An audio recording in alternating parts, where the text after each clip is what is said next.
The Gold Strategy Khosrow's Hunting Room Indicator, which is offered for various platforms on the TradingFinder website. Traders can download and obtain the indicator file for MetaTrader 4 and MetaTrader 5 platforms from this section, and to learn how the indicator works and operates, they can carefully read through this page.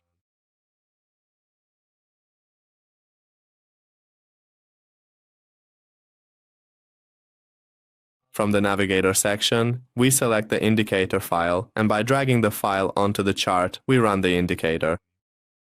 Once the indicator is running on the chart, it starts identifying and displaying price reaction zones along with buy and sell signals on the chart.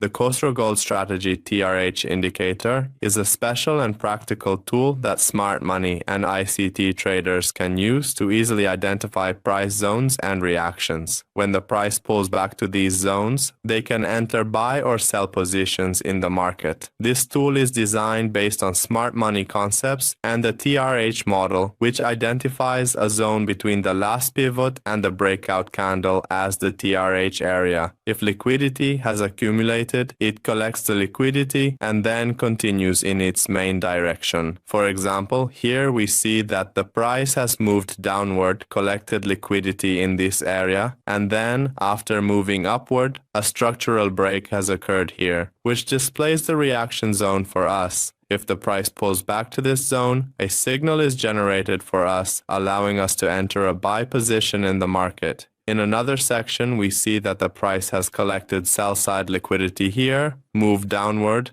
and a structural break has occurred here, marking the reaction zone as the TRH area. If the price pulls back to this zone, a sell signal is generated for us. In the settings section under inputs, there are options available. In the first input, we can specify the maximum number of candles in the chart's history to be analyzed, which is set to 2000 candles by default. This means that the indicator analyzes 2000 candles backward from the most recent or current candle and displays the price reaction zones along with the signals for us.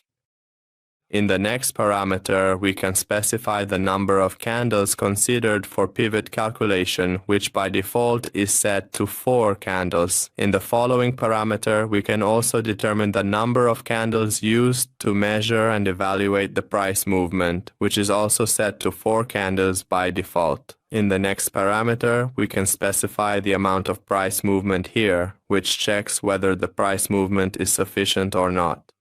If we set this value to true, it moves to the next step and examines the price movement. If we set this option to false, the next item will not be functional. This parameter is also a multiplier based on the ATR, and the higher we set this value, the more difficult and restrictive the conditions for issuing signals become, but it will generate more reliable signals for us. In the next option, we can also enable or disable the display of buy and sell signals on the chart.